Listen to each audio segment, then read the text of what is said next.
Welcome to Global Online. In today's session, we will solve legal reasoning passage and MCQs from previous CLAT exams.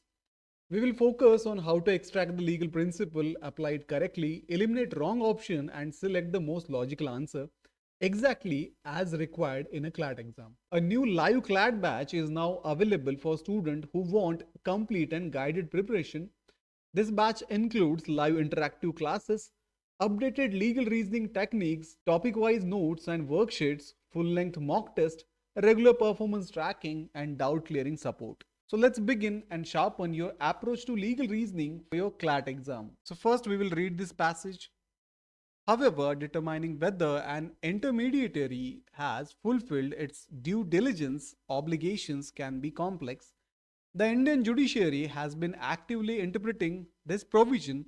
One significant case is the Shreya Singhal versus Union of India, in which the Supreme Court clarified that intermediaries are required to act upon a valid court order or government directive for content removal, not upon private complaints. The court also emphasized that the intermediaries should not take a proactive role in monitoring content as this could potentially infringe on a free speech. While the law provides a safe harbor, it does not absolve intermediaries from their responsibilities. Online defamation cases often involve a balancing act between the right to freedom of expression and the right to reputation. The Indian legal system requires a careful examination of the content, context, and intent of a statement to determine whether they qualify as defamatory. Additionally, the plaintiff in an online defamation case must prove that the statement was a false, damaging to their reputation, and made with a degree of a fault such as negligence or actual malice. So we can summarize this passage as the passage explains how Indian law handles online defamation and the role of intermediaries like social media platform and websites. It discusses Section 79 of the IT Act 2000, which gives intermediaries safe harbor protection if they meet due diligence requirement, and clarifies through the Shreya Singhal versus Union of India judgment that they must act on a valid court orders or government directives, not a private complaints, and are not required to proactively monitor content. It also explains that online defamation cases involve balancing freedom of expression and the right to reputation, and that a plaintiff must prove the statement is a false, harms reputation, and was made with some fault, that is, negligence or malice. So the question is, what is the primary focus of the passage? So students, this question wants the central theme of the entire passage, not a side point or a one example. So the passage talks about intermediaries, due diligence, safe harbor, Shreya Singhal, and how courts assess online defamation, including elements like falsity, harm to reputation, and fault, all in the context of online defamation. So option A, the rise of a social media in India. The passage does not discuss growth of social media, usage statistics, or trends. It is about legal treatment of online defamation. In case of option C, the role of intermediaries in online content. Intermediaries are discussed, but only as a part of a broader issue of online defamation. This is a sub-theme, not the main focus. In case of option D, the importance of a free speech on the internet.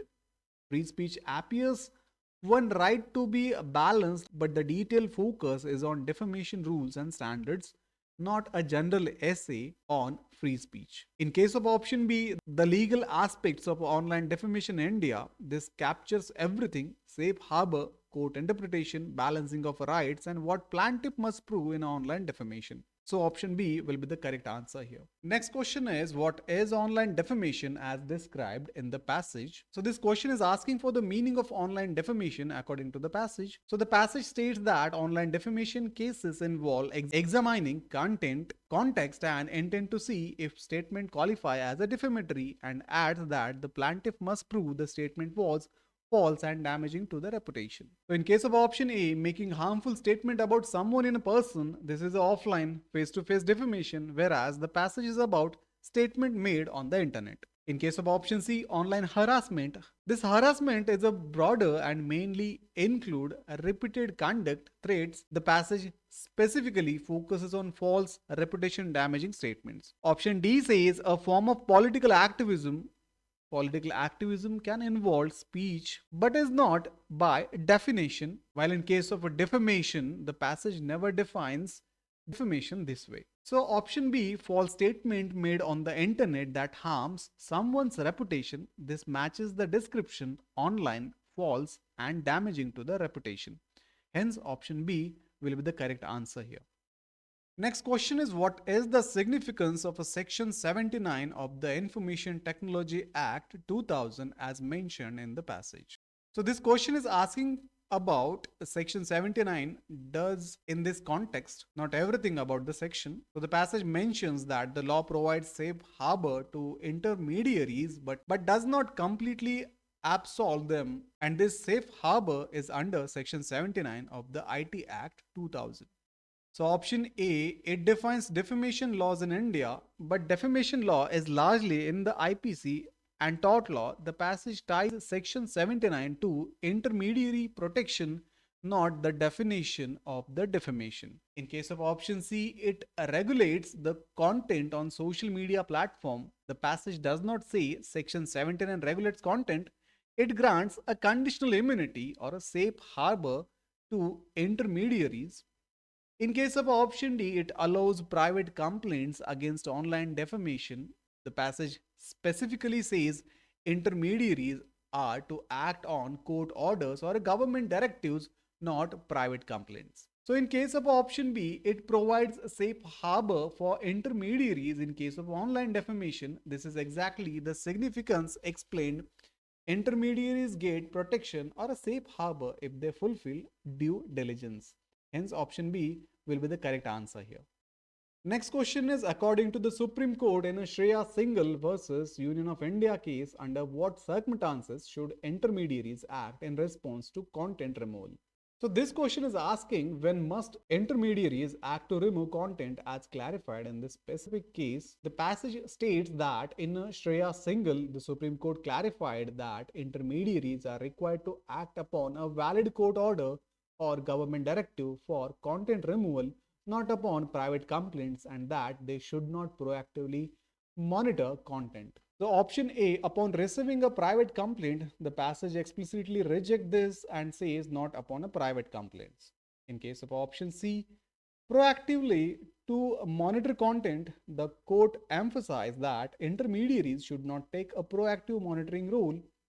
In case of option D, only if the content is found to be defamatory, the trigger mentioned is a valid court order or government directive, not the intermediary's own findings of defamation. But in case of option B, upon a valid court order or a government directive, this directly reflects the Supreme Court's clarification. So option B will be the correct answer here. Next question is, how does the Indian legal system balance the right to freedom of expression and the right to a reputation in online defamation cases? So this question is asking about the method of balancing these two rights in online defamation disputes. So the passage says that online defamation cases involve a balancing act between right to freedom and expression and the right to reputation, and that the legal system requires careful examination of content, context, and intent to determine if it is defamatory. So in case of option A, by favoring freedom of expression over reputation, so no such preference is stated, the passage speaks of balancing, not automatically privileging one right. Option B, by favoring reputation over freedom of expression, again, nothing indicates a one-sided bias. The process is analytical and fact-specific. In case of option D, by absolving intermediaries of their responsibilities, this passage explicitly says a safe harbor does not absolve intermediaries of all responsibilities, and this has nothing to do with the balancing of the two rights between parties. But in case of option C, by carefully examining the content, context, and intent of a statements, this is exactly what the passage says. The court do not decide if the statement is a defamatory, thus balancing both right. Hence, option C is correct answer here. Next question is, in an online defamation case, what must the plaintiff prove about the defamatory statement?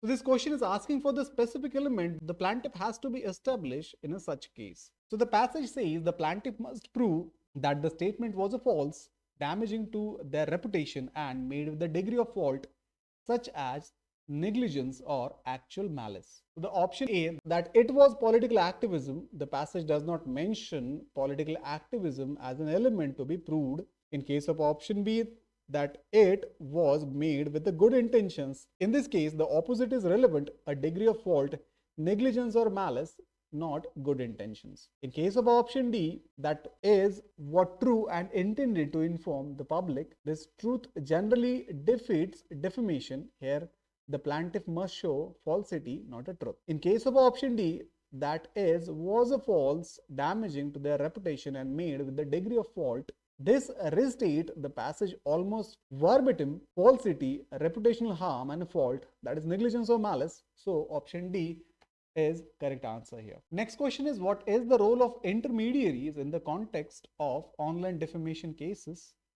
So this question is asking how intermediaries are supposed to behave in these cases according to the passage. The passage says intermediaries have safe harbor but not total immunity, must act on valid court orders or government directives for content removal, and should not proactively monitor content. So option A, to actively monitor and censor content, the passage explicitly says they should not take a proactive role in monitoring content. In case of option B, to act upon private complaints for content removal, the passage clearly distinguishes this and says they are not required to act on a private complaints. In case of option C, to completely absolve themselves of a liability, this states that while there is a safe harbor, it does not absolve intermediaries of responsibilities.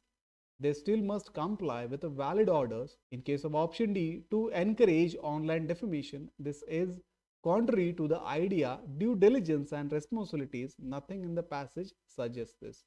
So none of the option accurately describe the role as per the passage, but if forced within this set, the best interpretation is that the question is incomplete or miskeyed based on strictly on the text. The expected correct idea, though not listed, would be to comply with the valid court or government orders while not proactively monitoring content. Hence, no option seems to be correct here.